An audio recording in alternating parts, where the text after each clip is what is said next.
one is determining what type of technology you're using to make outreach. Step 2 is what level of consent you need. And it's really important, back to the technology piece, the TCPA, it was built around technology. It was built to govern the technology. Currently, you can obtain a lead from a website. You have the TCPA disclosure, you have the express written consent, you have the Troutman Amin, you have everything there. You often see hyperlinks with 5, 10, 15, 5,000 marketing partners.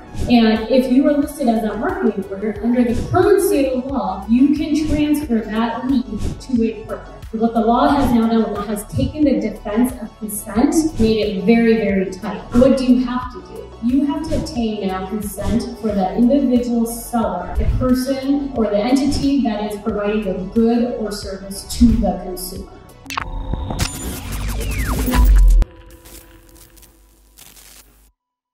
Get ready to level your shit up with the LFG show. We travel the globe to bring you heavy hitters from all walks of life. We've been talking some serious business, from the best digital marketers, government contracting experts, to top athletic and celebrity doctors. We've got it all covered. We're talking to guys who've cashed in for billions with a B. And the best thing is, we're just getting started. So hold on tight. We're about to crank it up a notch. Get ready for next level networking and masterminds within the LFG community. Scared money don't make no money or honey. Hit the subscribe button, drop a like, leave a comment, and let's fucking go. So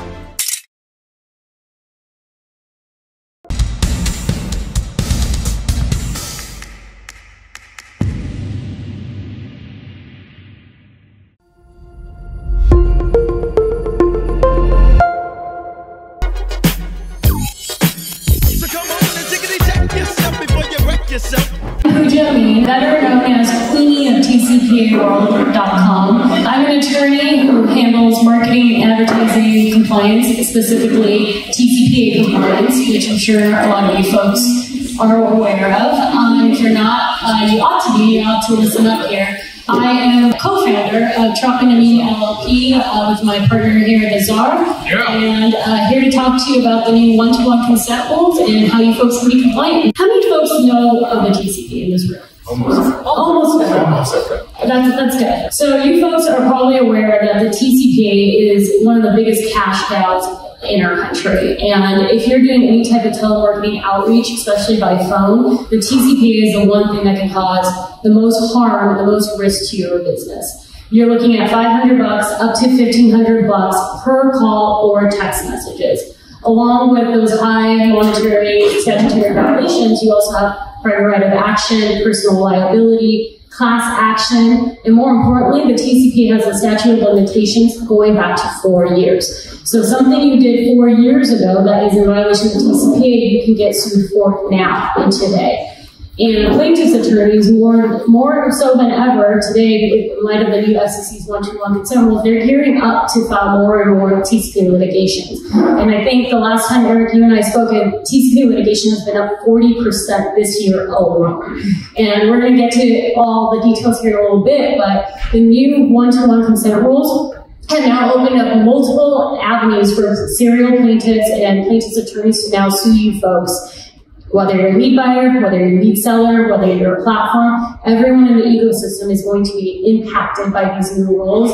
And you're already impacted by the TCPA, so we're going to gear up for a very difficult year, but as you'll see, compliance is doable. You just have to be really apprised of the law, kind of understand the nuances and what it means to you and your businesses, and it's going to mean something different depending on who you are. So, as Joey asked, we have different entities in the room, and the new rules are going to apply differently to all of you folks. Use regulated technology to make telemarketing calls.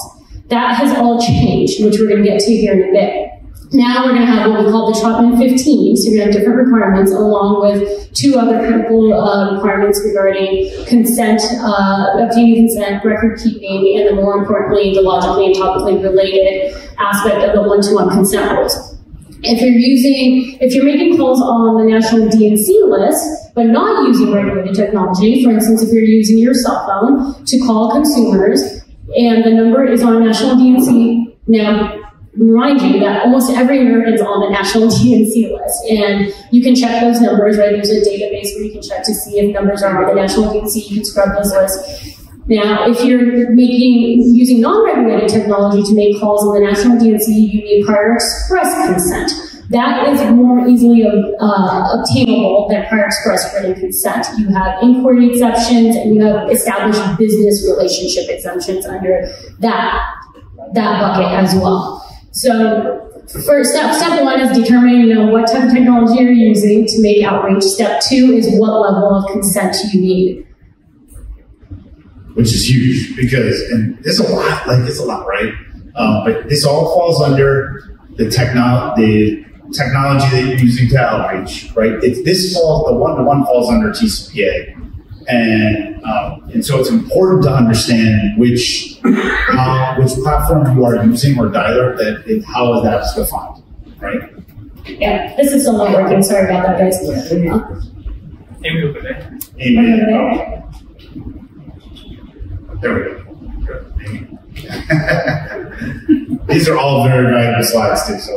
Yeah, and it's really important, back to the technology piece, the TCPA, it was built around technology, right? It was built to govern the technology folks are using to outreach to consumers. So it's really, really important to understand the technology using. Okay, this we're going to ditch this. And our technology's not working. Exactly. It's just, you have a lag time. Oh, okay. You can just say we can go to the next slide. Next slide. Next slide. Thanks, guys. This is a little consent cheat sheet that I put together, which is going to walk you folks through, right? Whether you're using regulated technology or not regulated technology, whether you're calling a landline or a cell phone, feel free to take a screenshot of it, ask me questions about it later. But we're going to move forward to get to the real meat of things. Next slide, please. Next slide. Next slide. Okay, so present day. Let's talk about what folks are doing at present day, especially in the lead gen industry. Currently, you can obtain a lead from a website, right? A consumer goes on the website, you have the TCPA disclosure, you have the prior express written consent, you have the Troutman 9, you have everything there. You often see hyperlinks with 5, 10, 15, 5,000 marketing partners, correct? And if you are listed as a marketing partner, under the current state of law, you can transfer that lead to a partner. And if you are, for instance, a solar company buying leads and your solar company's name is on that marketing partner list, then you can legally, assuming all the other requirements are met, make outbound calling using regulated technology based off that current disclosure. More importantly, that website can also market to you solar panels, loans, auto insurance, etc. Right? Depending on the website of the layout of the website, making sure it's not deceptive, etc.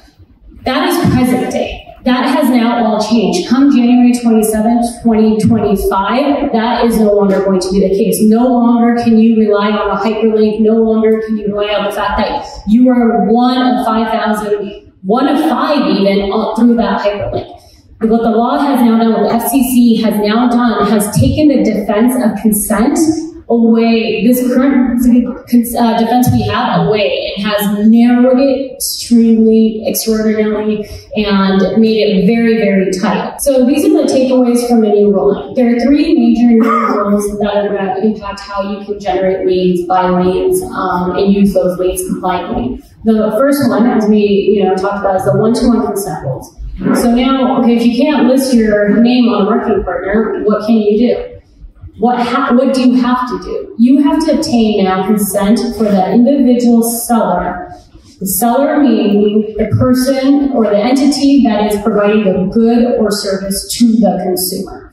Not the lead seller. It is going to be the ultimate seller of the good or service. So for instance, I see Tesla in the room, right? If you are Tesla and you are providing solar services to a consumer, you are the ultimate seller under the current definition of what a seller is. If you are selling a lead to Tesla, you are not the seller under the FCC's new definition. So very important to keep in mind. Currently, a lot of folks are obtaining leads where you are just the lead seller and they are calling on behalf of the ultimate good or service provider. That is no longer the case. So now imagine a disclosure where you have now the Troutman 15, no longer the Troutman 9, you have the Troutman 15 listed out And so now it has to, the disclosure specifically has to say Tesla will be calling you or text messaging you, not the lead seller that is marketing on behalf of Tesla. And you have to obtain that consent from the consumer to want to be reached out directly from Tesla. Not some other solar company, so not, Joe Bob's solar panel company, not a lead seller that's selling leads to that company, but you have to specifically get consent for that seller.